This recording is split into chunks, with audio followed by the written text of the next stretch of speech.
Veronica, you keep disappearing. As soon as I hit go, you disappear on me. Ooh, where are It's you? like I'm now looking at Instagram and it's like connect streaming software to go live. Oh yeah, it's a whole thing. Anyway, we're Okay, live yeah, I right see now. now. We're live right now, so I'm going to say hi to everybody. Hi, everybody. Okay. Hi, everybody. I'm gonna have to come up with an actual introduction, like a beginning and intro to this thing, like a Kevin Smith style, like "Welcome to the show," that kind of thing, where he's pointing in the air all the time. I love when he does that. I was working on a show with him, and I once asked him not to do that, and he literally went, "No, impossible." He just um, anyway. I'm Jerry Carita of Thorny Comics. This is Veronica, currently also of Thorny Comics. We're working on a project called Scott Snyder Presents the Cloakroom. It's a new anthology series that we are co-editors on and co-publishers on. We are both classmates of Scott's in his Our Best Jacket Substack writing workshop that he does through his own Substack. And this is a project that had two previous iterations called Tales of the Cloakroom, which were larger, 18 to 20 stories each. They came out once a year, and they were kind of Herculean tasks to kind of put one of those together. So we decided to take it and turn it into a quarterly project where every 3 months there'll be a new issue with anywhere from 4 to 8 stories, depending on how many we have. We've already got a whole bunch of them lined up right now. This is the first issue we're doing. It's live on Kickstarter right now. So if you are, I will drop the link in the chat here for everyone to see momentarily. So you can go to Kickstarter and see it. But this right here is one of our covers. I think it's that way on the screen. Yeah, there it is. That's one of our covers. This one's by Matt Salisbury. He did a variant cover for one of the earlier editions too. I love this thing. It's a dude at a bus stop reading his book, reading the short story book, and he's literally like everything is exploding out of it. All the energy of the stories is exploding out of it. And I'll bring up the other cover in a little bit, but I'm gonna do this. I'm still learning how all this stuff works, guys. There we are. And I'm gonna introduce two of our creators who are in the green room here, which is a funny thing to say out loud. And here they come. The first one is Nick Friar. Who Hey guys, He's in a green room. He has a green screen. there. I do have a green screen. This is correct. You can tell that Nick does this a lot more than we do, because that's actually, that image behind Nick is from his story. It's from Widowmaker. Yeah, but it'd be nice if I didn't have it distorted, and then if I actually knew what I was doing once in a while. And I get crap for this on my streams all the time, and I know exactly how to fix this, but I didn't think about it beforehand. So don't give me too much credit. But I'm doing okay, despite my anger coming off the rip. I'm doing okay, guys. I'm working off of like an empty cork board, and like if you look, there's a light switch. Like I need to paint this whole wall green if I'm going to keep doing this kind of stuff. Don't paint the wall green. You don't want to do getting that. colder. I'm gonna close my window. Why not chroma key green right there? That's a good color to put up right there. No, Is it just the computer room that you're working in? It is a storage room, and I think I'm the only person who ever sees this wall, so I don't think it would bother anybody but me. I see that wall all the time, dude, and it is just boring me to death. This is what I'm saying. If I made it a green screen, it could be anything. Nudie ladies or something. Like, oh I wow, see boobs. So now we know it's going to be in the Cloakroom issue too. Got it. Okay. Yeah, that's it. Lots of boobs. Okay. I'm gonna bring in our other crew who's waiting in the wings here. This is Lance Stanford. Lance, welcome to the show. Good to see you. Thank you. Y'all didn't get my writer, I guess, because the green room had red M&Ms, and I'm a green M&M person, so pretty crappy green room y'all got going here. That's terrible. Bitch. Wow. So come in hot, guys. I know. I mean, again, it's like everyone's done this before. This is nice and chatty. It's great. I love it. Yeah. I'm actually going to start by showing the Kickstarter for those people who are joining us from the very beginning and want to just see what we're talking about, and then go about putting their kids to bed or whatever they're doing tonight. So let me just pull this up real quick, and then we can talk about your individual stories that are in this anthology.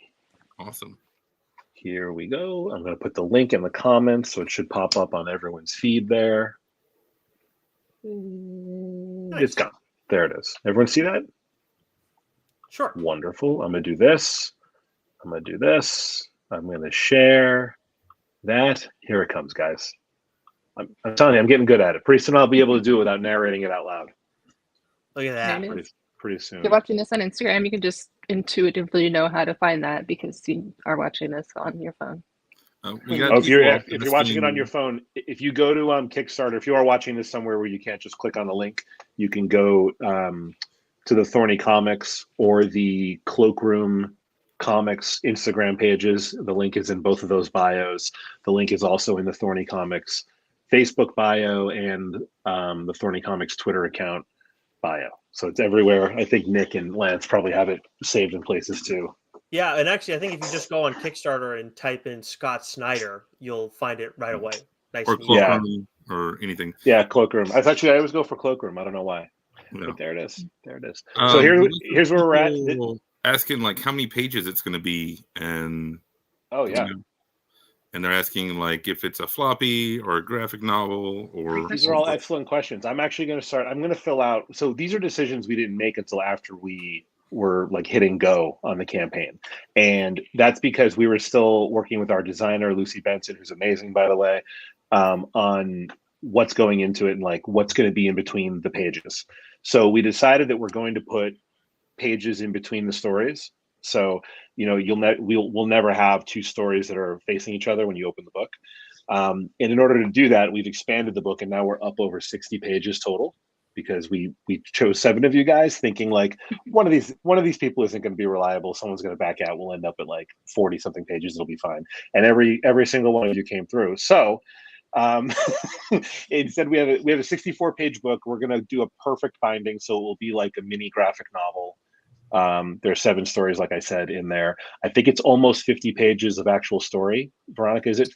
Correct my math. 56 pages of actual story. Yeah. 56 pages of story, and then there are pages, kind of explaining what the book is. There are pages in between each book where there's an intro, there's a table of contents, there's things like that. Yeah. Like we're kind of going all out to make it nice, make it pretty, because it's the first one especially. And also wanted to give each of you guys an opportunity to talk about your story, the class, how those things are connected, and we'll start talking about that in a minute. But just to scroll through the campaign here, we have 141 backers so far, which is fantastic. It's doing very well. We have 8 days left. We've already hit our funding goal, so anyone who wants to buy a copy of the book or support the campaign, it's a lock. Like, we're already getting our funding. There's no chance of it falling through at this point. And here we go. I'm going to start down here a little bit more, but there's a little bit about what the book is and where it came from. And like I said at the beginning, it's Scott Snyder does a writing workshop, a writing class through his Substack. You can subscribe to it. And he talks about the process of creating comics. He talks about working with writers. He talks about building a story arc, how to write a horror, how to set up a mystery, how to write a comedy, like all different things you might want to do while doing comics.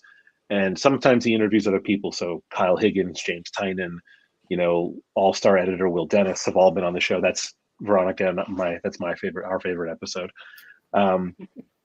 And so if you go through here, there's a little explanation about that and sort of where the whole thing came from in the background.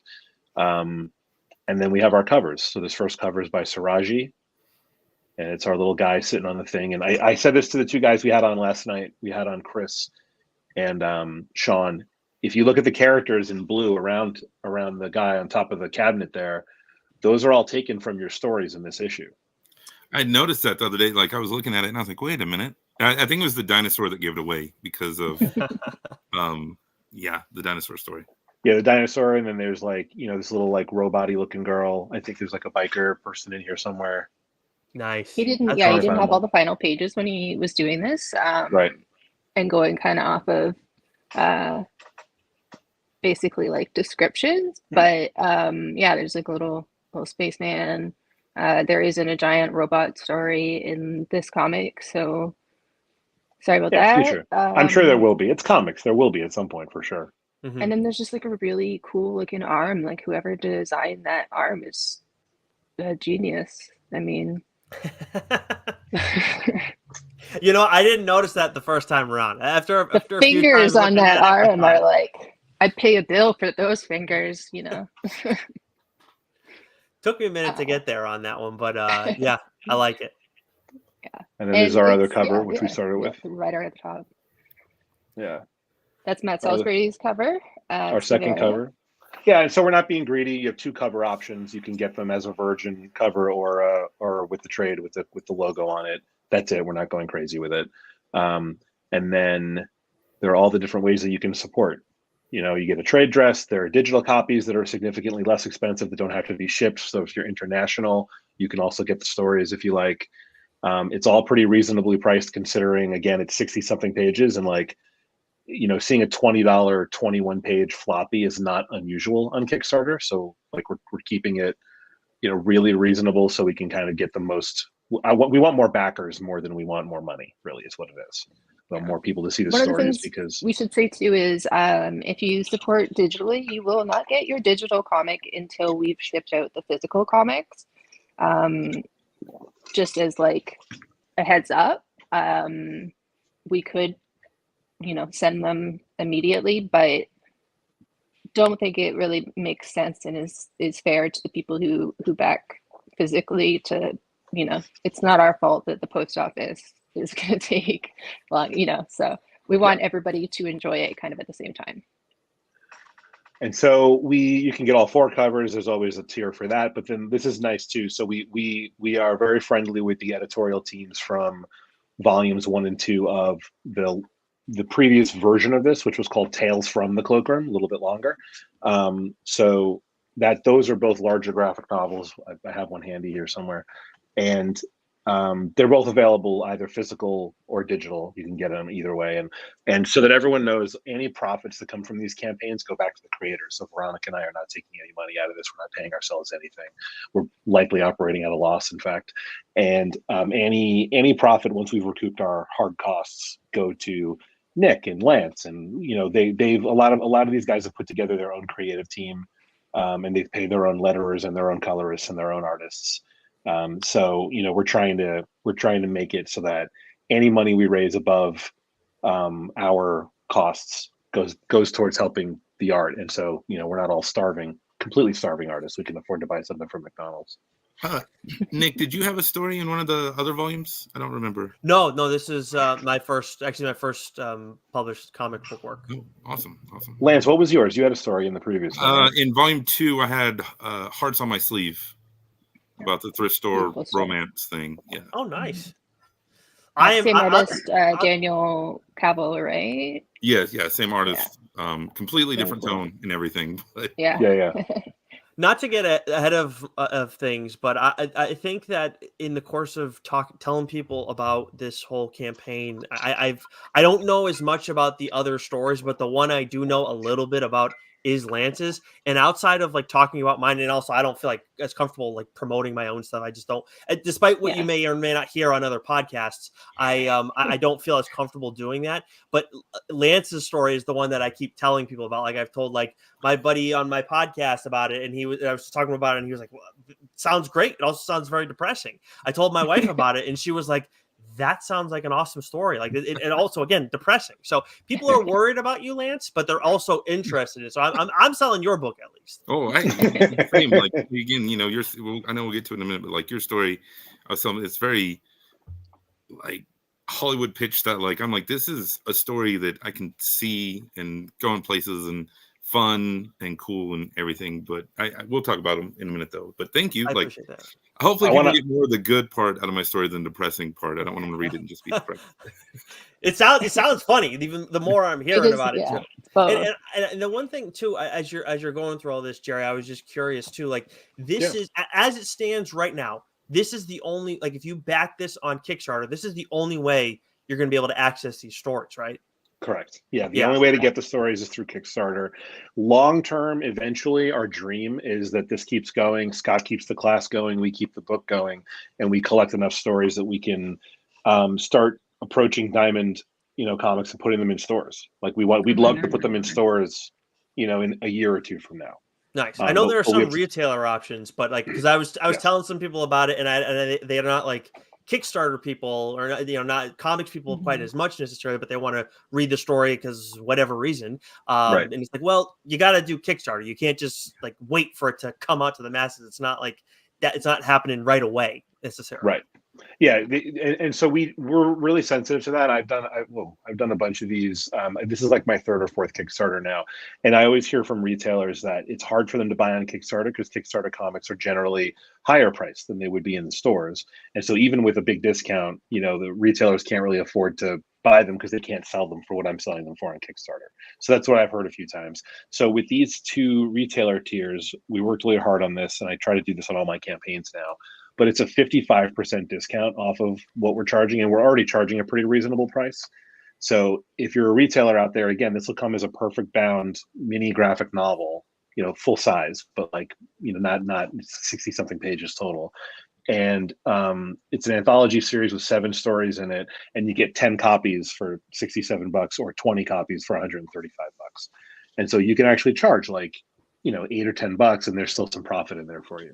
Nice. I do want to give a shout out to my local comic shop, Star Comics, here in Lubbock. Where's that? In Lubbock, Texas. They did one of the retailer tiers, and they're gonna bring me in to sign and do a whole big event for no it. way. Stuff. So That's awesome. That's awesome. That's We awesome. would love to send them some promo, whatever. Yeah, send us information about Star Comics in Lubbock, Texas, and anything we can do to help support that store. Yeah, that's awesome. They're awesome. Red Raiders fan, Lance? As much money as I've given that school, they should root for me at this point. But it's a reason to get out of the house and hang out and stuff. So yeah. Okay. I love it. Nice. Let's take a look at Lance's story first here, just because it came up first on my feed. Here we go. So hang on, because I think I'm in the wrong order now. This poor bastard. This poor bastard. What did he do to you, Lance? I think it's relatable.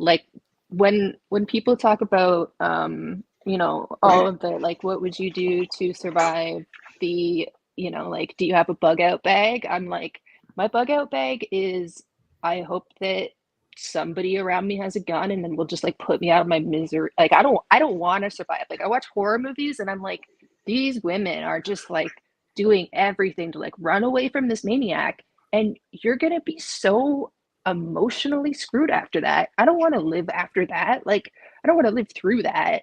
I would just willingly be come on, this is brutal. I've seen babies walk around eating people. I don't want to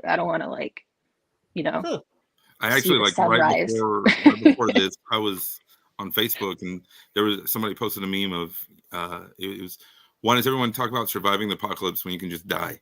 And I was like, exactly. I was that's a perfect pitch for my story. Where was that? Actually, I'd like you to, can you, Lance, we've been talking about it for a while now, kind of tangentially and talking around it, but can you give us the pitch? What's the pitch for your story here? So my pitch is, what if you didn't want to survive a survival series? My main character, Atticus, it's in the zombie apocalypse, and he's lost everything. He's lost his friends. He lost his dog, and he's just ready to end it and be done with it. And so he's gonna commit suicide by zombie, and trying to get a zombie to bite him, except they won't bite him. Nobody wants a taste, and so he's trying to figure out how he can accomplish his goal and die. And so this is my favorite part. So it's really sad sounding up front, right? It's really just dark. He's alone. He's clearly he looks hungry, and he's chasing zombies around, and they're just not interested. They're just not interested in biting him for whatever reason. They're just not interested in biting him. And then he decides, I'm going to do it. I'm going to go for it. And so, Lance, can you talk us through this page? What's going on this page? So this page, in our first panel, he's maybe they're like vampires. Here's my neck. Go for it. Just go for it. And the second panel, he's maybe they like it a little spicy. So he's just throwing hot sauce on himself, trying to add some flavor. Third panel, maybe they like it well done. So he's going to toast himself a little bit, get a little cooked. I love that. Maybe the zombies like it well done. I love that. Yeah. And then he just, zombies are so ingrained in our culture now. And we've seen a lot of fun spins on them. I forgot the Netflix series that was basically Ferris Bueller, but zombies. That was really funny. But, I was we never see people chasing after the zombies, wanting to be eaten. And so I was trying to find a way to do that without being too sad and depressing. And have some fun with it. Yeah, they look more nourished than he does for sure. Like the fact that they're the living dead and they're like, no, we're good, and he's like, my dog starved. Like, come on. Yeah, that's a good call. I noticed like his cheeks like very much stood out when I saw the first few pages, but I actually didn't think about it like that. Now seeing the zombies like right next to him on some of these panels, it's like, yeah, they look like they've been doing all right for themselves. Him, not so much. Yeah, and that's another thing. He's like, even these things have a community. They have each other. They're hanging out in hordes and walking around and eating out together and doing all this stuff. And I'm all alone. So it's kind of, he's looking for community at the same time, trying to belong. I love that. Maybe they're like vampires. I love that. Will you talk a little bit about who's your creative team? Tell us about your artist. So my artist is Daniel Cable. We met a few years back through a Facebook group, and we've done. We have a series called The Embassy that it's out there. We have 2 issues, like fully colored, lettered, ready to go. I just don't know what to do with them. And a third on the way. We had a story in Tales from the Cloakroom Volume 2, The Hearts on My Sleeve, that we talked about. He's a Brazilian artist, really nice guy, really, really awesome.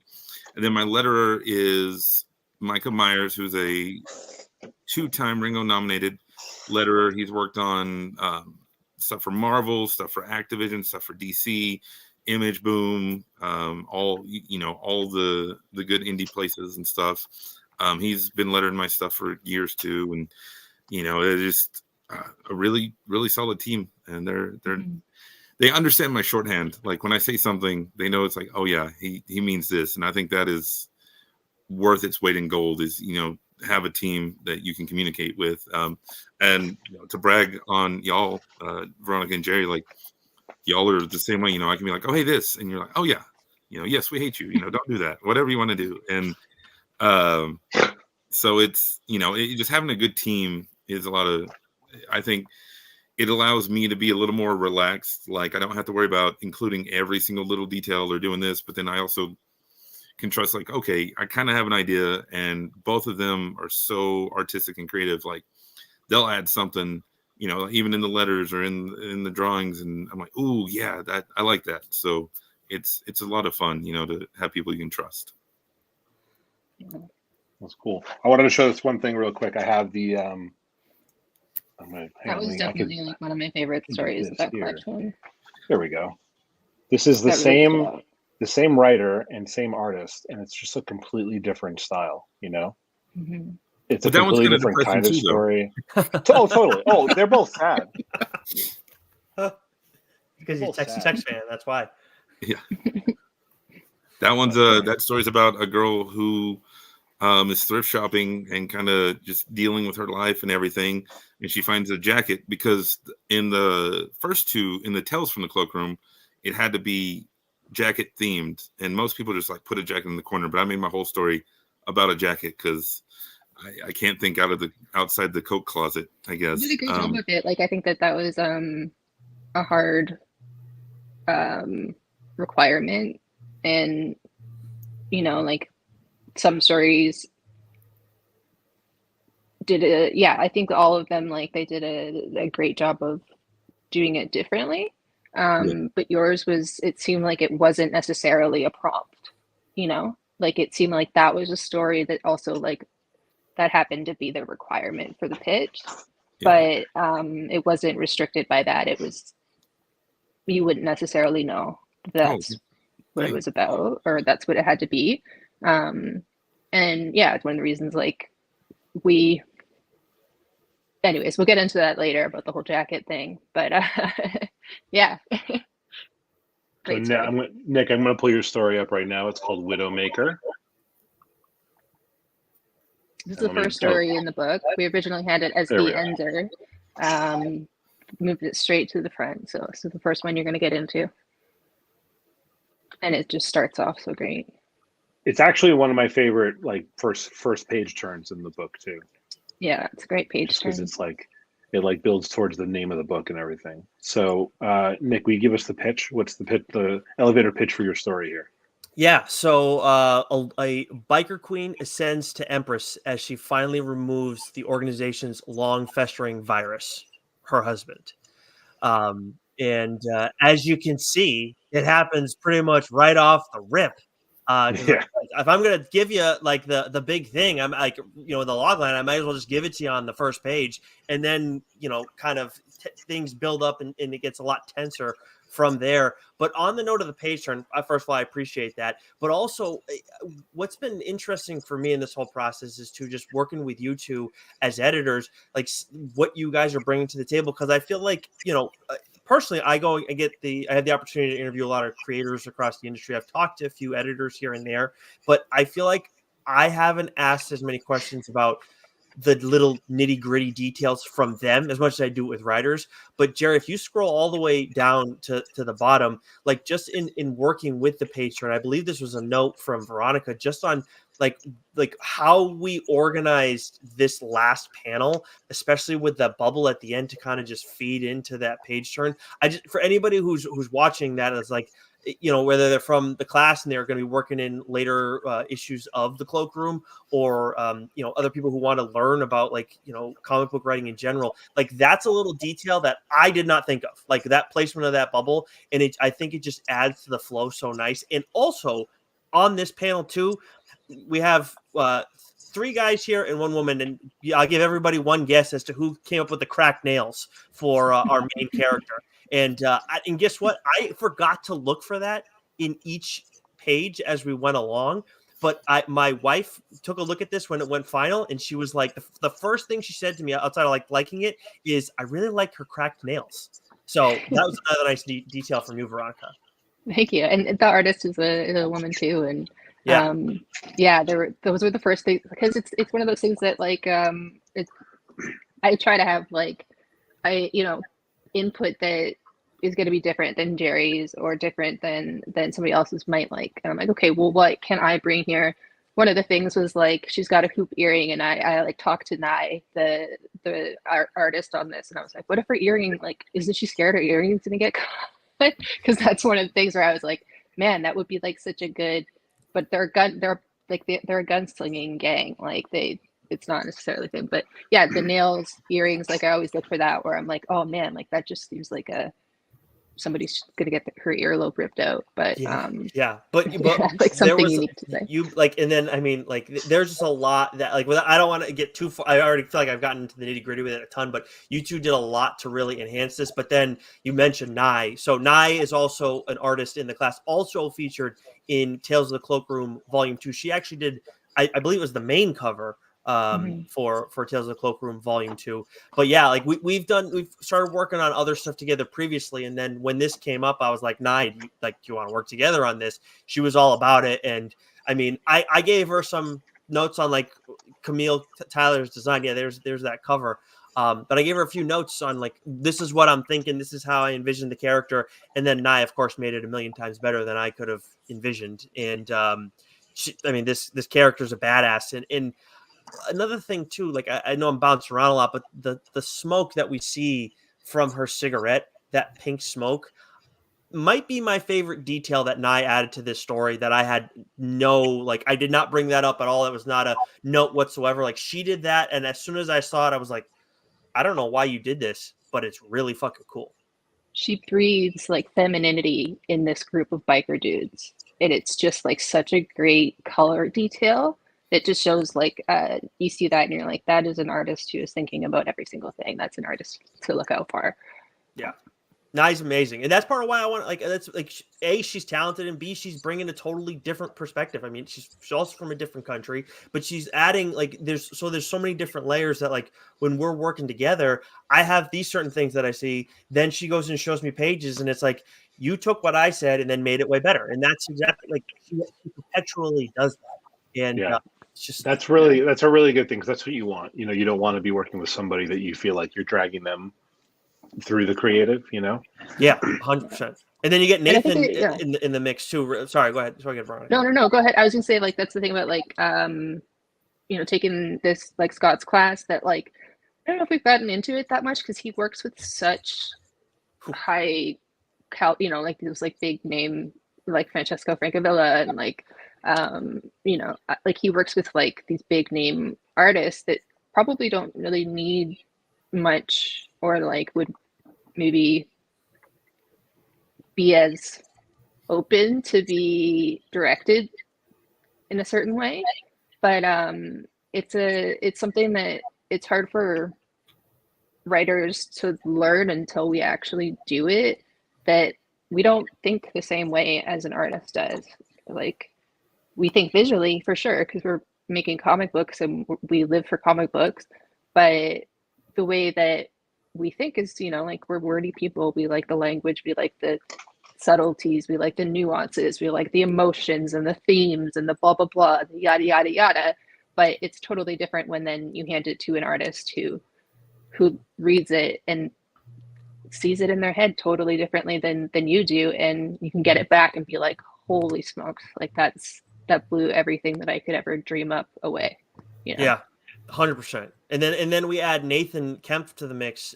He's our letterer, and you may be familiar if you've read Edenwood from Image Comics by Tony Daniel. Nathan is the letterer on that series. That's how I became aware of him. He'd done other work previously, but that series is just so visually stunning. And when I saw in his letters, I was like, oh man, I'd love to work with that guy. I just feel like with some of the other stuff that I'm working on, it would work really well. And so I ended up reaching out to him. I was talking to somebody else. They recommended him. And then I brought him in on this because I'm like, hey, like, do you have room for more work? And he was like, yeah, why not? So, you know, because in the letters, I know in general, obviously they're just so important and such an underrated part of any story. But for my story in particular, as you all read this, like, yeah, now you can see some of the dialogue that's going on, but there's other stuff in this with the lettering, with the sound effects, that is like intentionally subtle and stuff that you all as readers are going to have to kind of interpret on your own. I know I have a specific thought in my head, and I know that I've talked to Jerry, you and Veronica about it. But it's just, it's a specific detail that I really cared about a ton, and having Nathan there to execute it in the manner which he did. Again, like you can see a little bit of the sound effect here. Like I didn't tell him to do that. Like the way he does the where Camille's bogarting the gun like that. I wanted the sound effect, but I didn't think it was going to look that good. Where it was like we're going with the cylinder of the gun. Mm-hmm. Very cool. It's like it makes you kind of look at things differently. Like I know just through this experience of like working so in detail with Widowmaker and with you, Nick, and seeing Nathan's letters, like I'm gonna look at a boom different than a bang. Yeah. The only problem with this whole story is whoever wrote this thing would put way too much on this friggin' page. This is ridiculous. Writer's an asshole. I made him work, man. I really did. I feel bad. They're pretty words. They're great words. Didn't Nathan also do Clear with Scott from Comixology? I thought he did. I feel maybe he did a little bit. I'm not exactly certain because I feel like he does a lot of work with, is it AndWorld Design, Jerry? Is that right? That he does a lot of work with? Or am I making a mistake? I forget. I was reading an interview recently but it was from a few years ago, and it had, you know, Clear as one of the examples. I think it was Yeti Comics that had it up, and I was like, oh. Yeah, he does a great job. That wouldn't surprise me if he did that, and I just didn't realize that. But he does an outstanding job. But yeah, that is Widowmaker. I had a lot of fun with this, and I can't wait for people to read it. One of the things that we did in the book, so that sort of the organizing principle of all this is, you know, kind of the comics community that Scott has kind of built up around himself with his Substack, and with all of us, the people in the class and everything. So one of the things we asked everyone to do was write up something it's all in the book, but something that kind of you took away from the class that you applied either to the story or your writing in general. Do you mind each of you just like talk a little bit about something that like you took away from the class that applies to the comic, something something that was said in the class or that Scott taught or that someone else on one of his guests talked about that kind of changed something in your head about or helped something click that made your story make sense to you? You know what I mean? Yeah, Lance, do you want to start there? Yeah. So really, when Scott, you know, he's done a lot of genre writing, like told us how approach those, but he's also talked about mixing genres. And I am not a horror fan at all. Like movies, I think I said this the other day when we did one of these. Is like, give me Pauly Shore over Blumhouse any day, and that's like my lane. But I felt like, especially this story, it needed to have like zombies and a little bit of that aspect and aesthetic to it, but also it needed to for it to be my story, it needed to have a little comedy in it too. And he's talked about like finding the balance in pacing between different types of stories and stuff. And so I think that kind of helped when I was sitting down to do all this. Cool. Yeah, Nick? totally. Yeah. On my end, when I wrote this, it's very much character driven. I mean, you can see when we at some of the pages, there's just a lot of narration. And generally, as a reader, I appreciate good narration, but when it comes to unnecessary narration, that's very much a turnoff for me. I just feel like it can bog down the book big time. But in my instance, it felt very much necessary, just kind of what's going on in the scene. And for a short story like this, where I'm trying to make it character driven, that's where I kind of leaned into it more so, because I like when we were on with Ming a while back, my big thing was like, if I'm going to do this short thing, it's got to be character driven. That's part of another reason why I'm impressed with Lance's story, because as much as it could very much be character driven, I feel like there's like a really cool plot here that is driving the bus even more so. And in a tight window like this, I just find that very much impressive. So again, can't wait to read Lance's story. But on my end, also like when Donnie joined Scott to talk about his writing experience and everything, and characterization specifically was their focus. Yeah. Yes, Donnie Cates. Sorry. His like the whole focus there was just his characterization. And I actually went back and re-listened to that conversation as we were getting to as we were working on writing these little sections for the Cloakroom, because I knew that was the class I want to talk about. As much as Scott has given us so much, I mean, we don't have this book without Scott. But for me, like that spoke to me so much, because I felt like there are the big part of my like writing in general is just like, what does the character need? What does the character want? Obviously not necessarily the same thing. And in general, that kind of drives the bus a lot for me. And I felt like listening to Donnie both made me feel like, okay, there's someone else who does an outstanding job as a writer that has a similar mind or similar approach to me. And then he also like just enhanced the way I think about it tenfold, because he's just adding so much more knowledge to how I was already approaching things. So that was the biggest single lesson for me in the class. It's a great, sorry, go ahead, Lance. How many pages is your story? 8. 8, and same. I don't know if everybody's is 8, but There's some 10s. Yeah. We have 5. We have one that's 5. Nice. Yeah. Was there a challenge there for you, like with all that character stuff? Because from the pages we've seen, your story's just bam, bam, bam. I mean, literally bam, bam, but also like a lot of action and stuff going on there. What was the challenge of like, okay, I'm telling this in 8 stories versus 2 or 4 or 20 or 60? Like how, and is that something that you kind of took away from the class, or where was the challenge there? Yeah, I think when I was first doing this, I for some reason I had it. I can't remember exactly why I had it mapped out as 8 pages. I think I just looked at it from like just the short story lens, and it's like, okay, well, usually these kind of anthologies are somewhere between 6 to 10, so 8's kind of the nice easy round number. And as I was doing it, I guess I kind of made 8 like the target, and then as it kind of flowed, I saw the beats of it when I was writing it, and I was like, okay, we want to establish this here,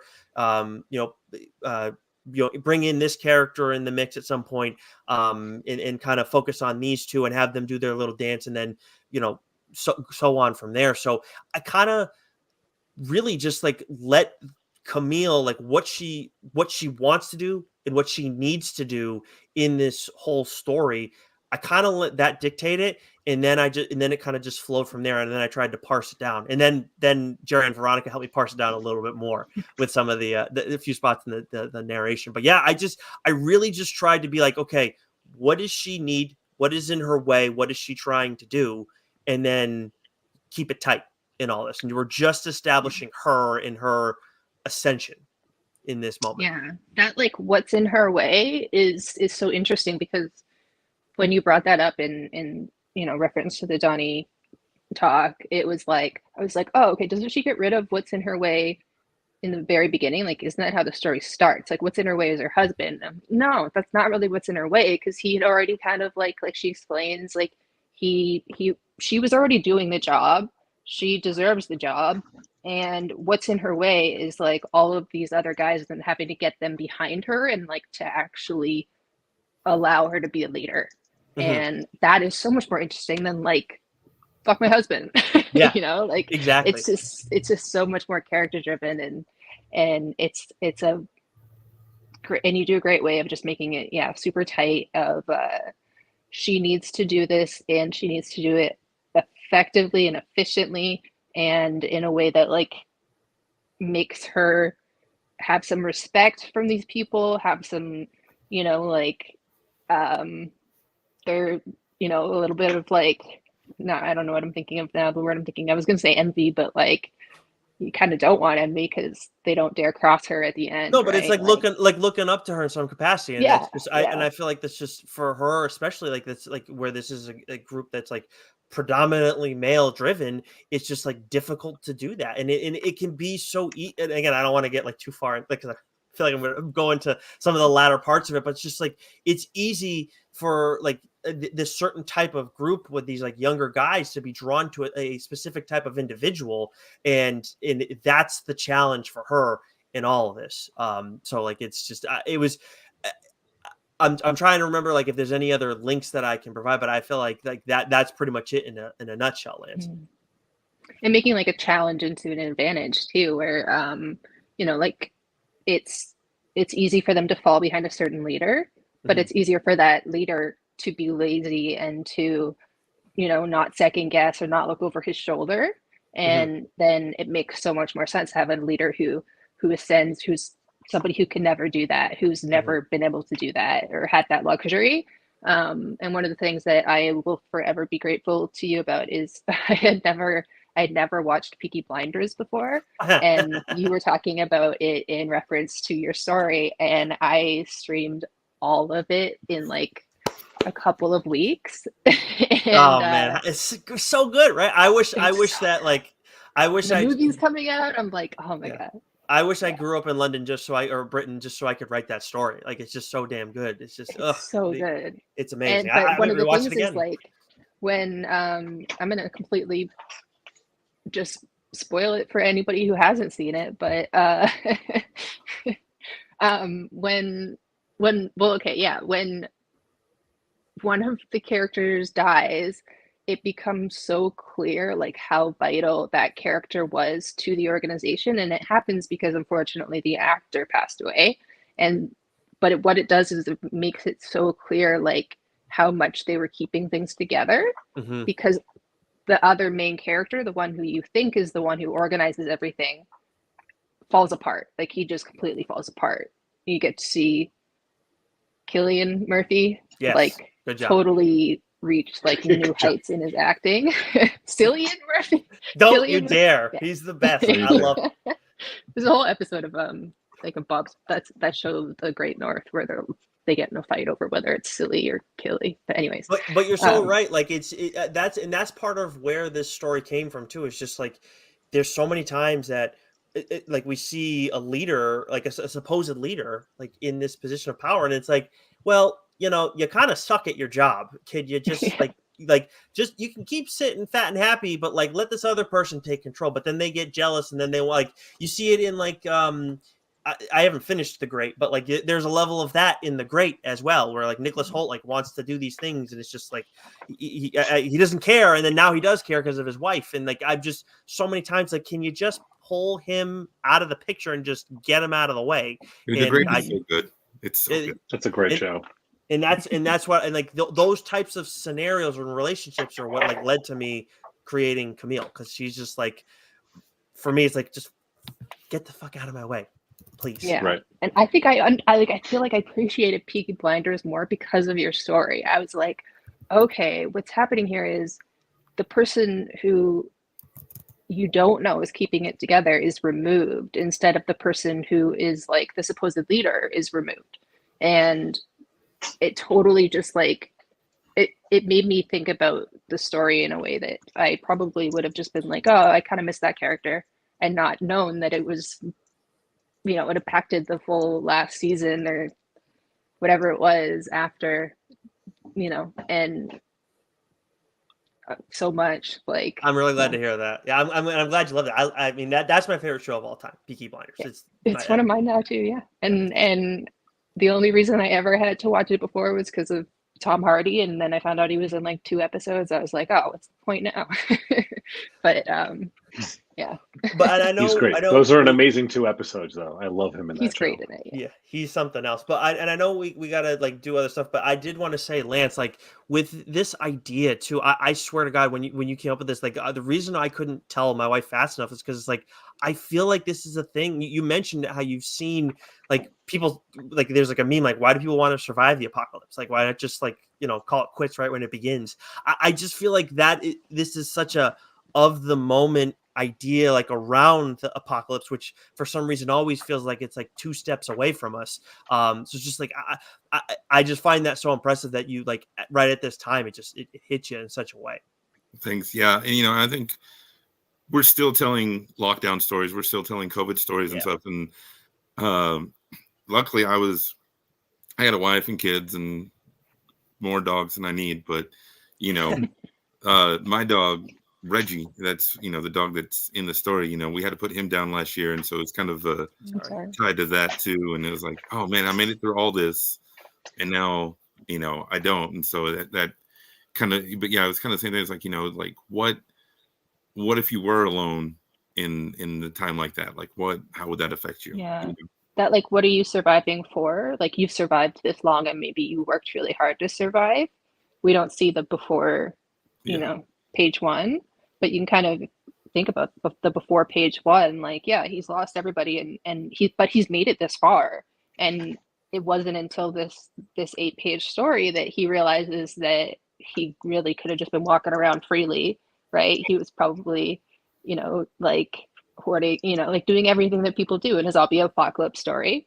And, Rick Grimes in his way through life, and then something, it finally like comes to a place where, yeah, he no longer has that thing to survive for. Like, it's not enough to just live. You have to have something to live for, and he loses it.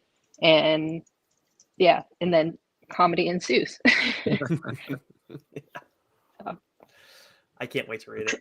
I'm trying to remember where I've heard that line before, where it's like you have to live for something or die for something, or you'll die for nothing. I'm over here Googling it right now, and I think I'm confusing it with 2 different things.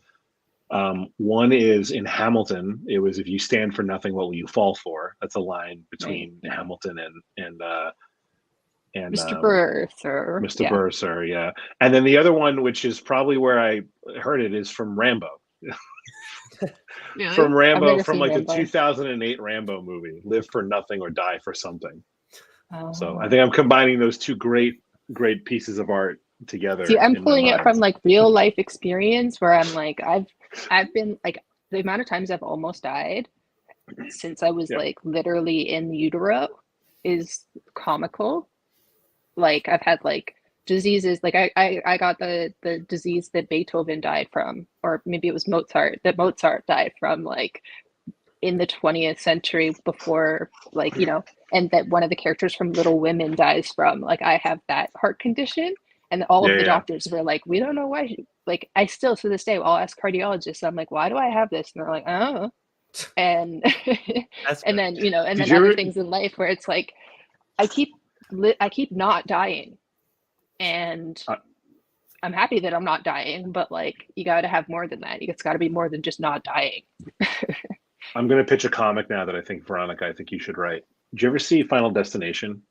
Yes. Those movies. Not all You know how, 15 like of them, but yeah. Oh wow. no, but you know how like that, like they escape death in the first movie, and then death spends the rest of the movie kind of invisibly trying to catch up and kill them anyway, Yeah. in like increasingly creative and ridiculous ways. Instead of just Roller being coaster. death and having them die like that, because death can do that. You know, it's got to be like really elaborate. Like you have to fall on the dishwasher and get stabbed with a bunch of knives and stuff like that. Yeah. So I think you should do a comic where it's you, and death is a character that no one can see but the reader, and death is just trying to kill you, and you keep just narrowly avoiding it, and death is in a constant state of son of a bitch, she did it again. I think that'd be Why? Yeah. I'm the I Bugs think that Bunny. would really yeah, exactly. Rascal, you wabbit. Like you know, you would, that would be equal parts therapeutic and hilarious, I think. Well, we all do it to a certain extent, where it's like, yeah, True. you never know, like how close you come to, like how many times I've driven behind one of those logging trucks that like is, Oh yeah. one fiber away from. I don't drive behind Or- those. I like Nope. speed and go Yep. around. 100%. You also don't want to try and pass one because yeah. In BC, there's a lot of dangerous highways, and there's one called the Coquihalla, and it has like all of these different places where if you're a long haul trucker, like if you're like a 18-wheeler and you can't stop for some reason, or like you need to like go off road, then they go to the right, and then it like goes up a hill, and you can sometimes just see like tire marks there, and it's like, oh, that's where the person almost drove off a cliff, like off of a mountain, and they had to go into like a dirt hill that's just like that, like so steep to brake so that they wouldn't drive off a friggin' mountain. Right. So yeah. Anyways, so we need to wrap up here. I just wanted to can we just keep talking about Peaky Blinders though? I don't know. I've never seen it, so I Oh, already know man. somebody dies, Well, so- she fucking blew it. Yeah. That's it. Spoiler. You just spoiled the whole thing for Lance. Way to go, B. Wow. It's so worth it. You won't Totally. know, Lance. You'll forget. Don't worry, you're fine. Yeah. It's still great to watch. It's still a great show. So the project, one more time, is an anthology series. It's a new anthology series called The Cloakroom. Scott Snyder Presents The Cloakroom. And it is a collection of, this first issue is 50 some odd pages with 7 stories from creators who are in Scott Snyder's writing workshop through his Substack, Our Best Jacket. And so there are tons of ways you can support the campaign. Any profits that are derived from this, which is unlikely for us to hit a profitable number, but if we do get there, all the profits go back to the creators of the stories, the publishing company, which is me and the editors, me and Veronica. We're not keeping any of the money. There are tons of ways to get into this. There's some cool covers. This one's by an artist named Siraji. I love this. It's all characters that are sort of derived by the wide array of genres and such that you'll see in this story, in this issue, and all the future issues.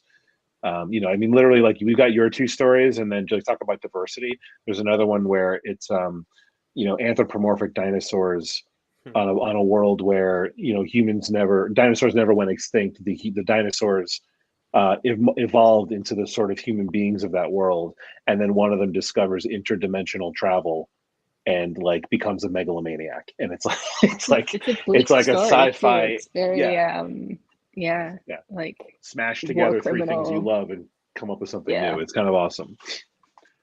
This is our second cover option. This one's by Matt Salisbury, who had did the art for a story called Calorophobia in volume 2 of Tales from the Cloakroom, and he actually has another story upcoming as an artist and also as creating a whole story himself for future issues of the Cloakroom. So we'll see a lot more from Matt. And then there's all the different ways that you can just come to if you go to Kickstarter and look up Scott Snyder or look up the Cloakroom, it's the first thing that pops up. And that is the story.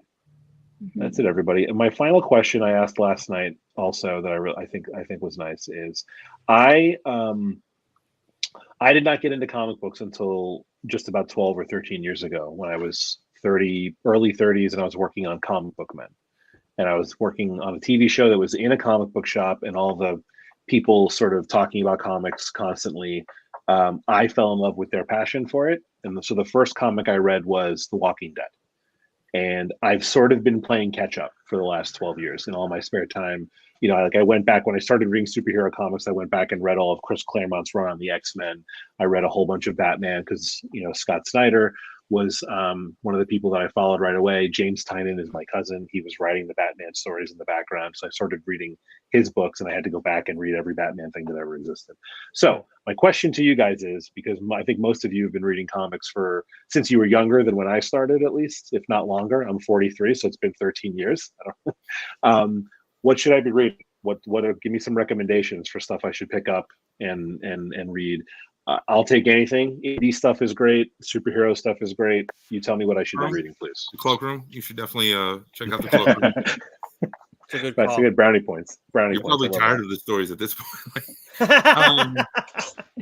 I'm a big fan. So I'm the guest coordinator for our local con here in Lubbock, and we just had it last weekend. And I made a point to bring in Cena Grace because his Superman Harvest of Youth is one of the best Superman stories I've ever read.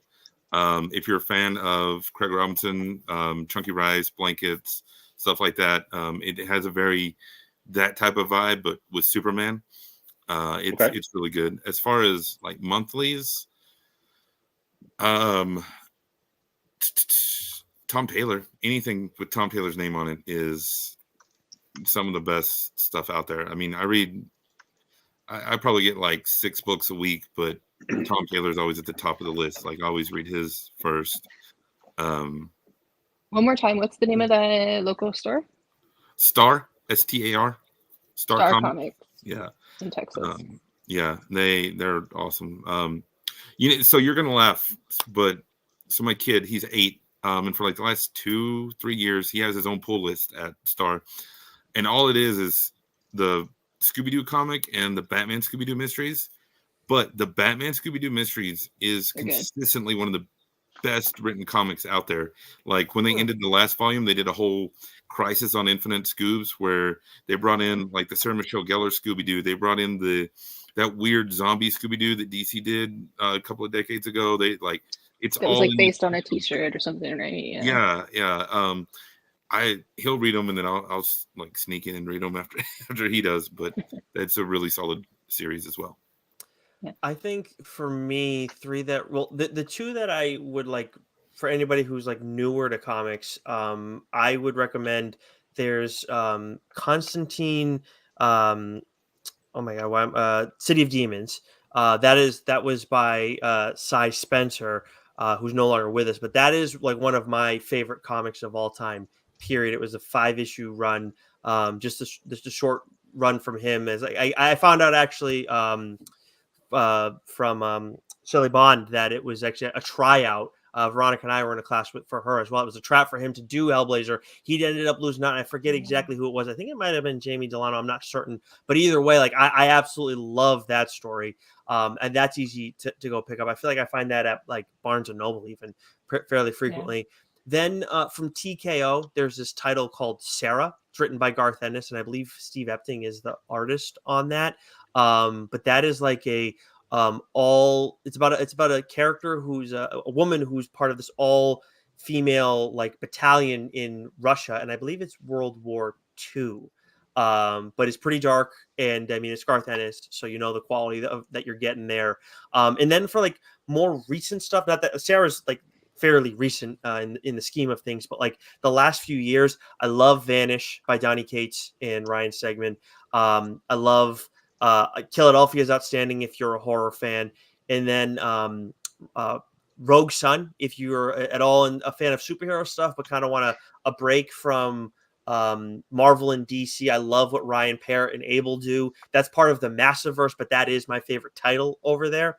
And then No One is actually another one in the Massiverse. That's Scott Snyder, Brian Buccellato, and Geraldo Borges. And that one is really interesting because Kyle Higgins, he's very dynamic in terms of just like his background isn't just in comics. He's got like an audio background. So what he's done is he's created this like true crime story with this like vigilante type who doesn't have any powers or anything. And he's taken it and he's given him like this modern feel where he has like this like cyber terrorist kind of vibe to like his like people who don't like him, but he's calling out all these like corrupt politicians and business owners in Pittsburgh. And on top of that, he has this podcast that he created that Patton Oswalt is part of.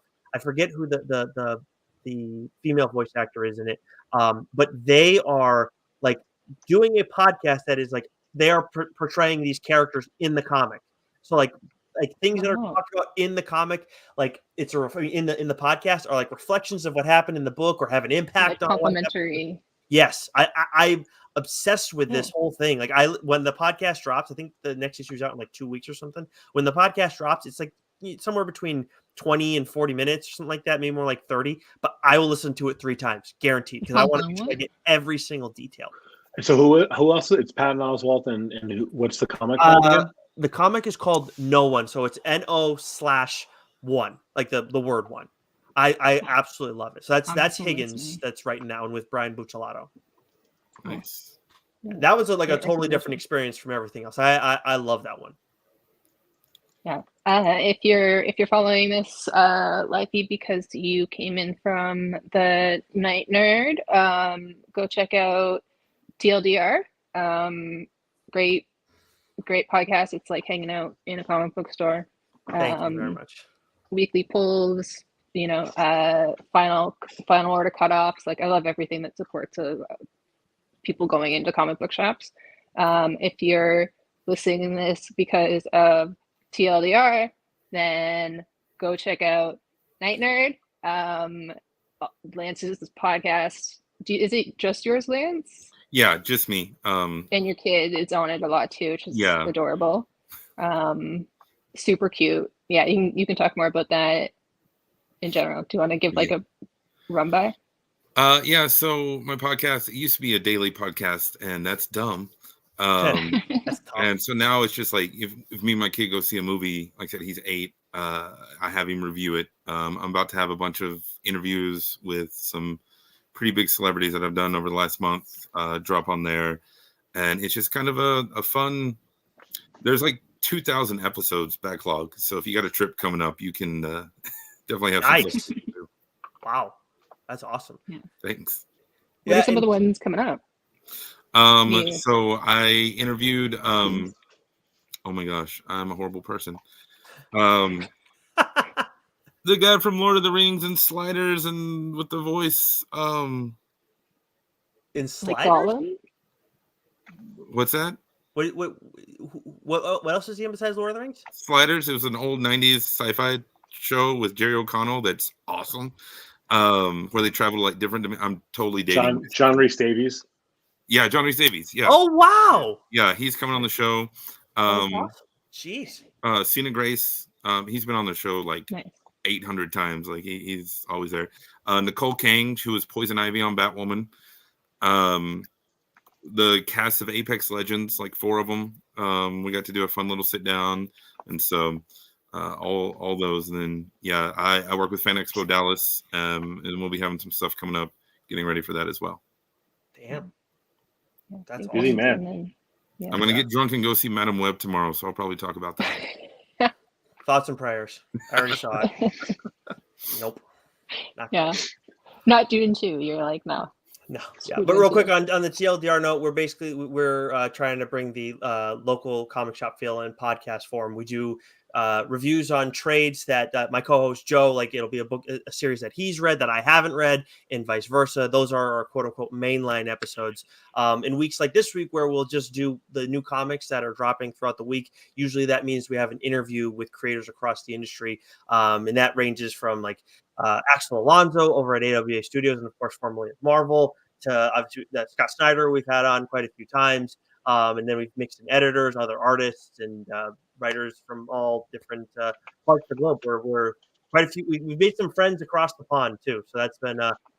Kyle Higgins talks about basketball for like an entire hour with you guys. Kyle Starks. Yes, I am Kyle not reliving. Starks. Yes, I am not reliving that trauma again. We're not going through that today, Veronica. That's how much I know about basketball that I like, didn't you? All right. But yes, but I like you guys separated it too, so there's a full Kyle Starks before that. We had to. It would have been 2 hours. I listened to part 1. I did listen to part 2. Yeah, it's a lot. I couldn't. Veronica, what did you ask me early on, Veronica, about it was Shaquille O'Neal. I think you confused Shaquille O'Neal and Kobe Bryant.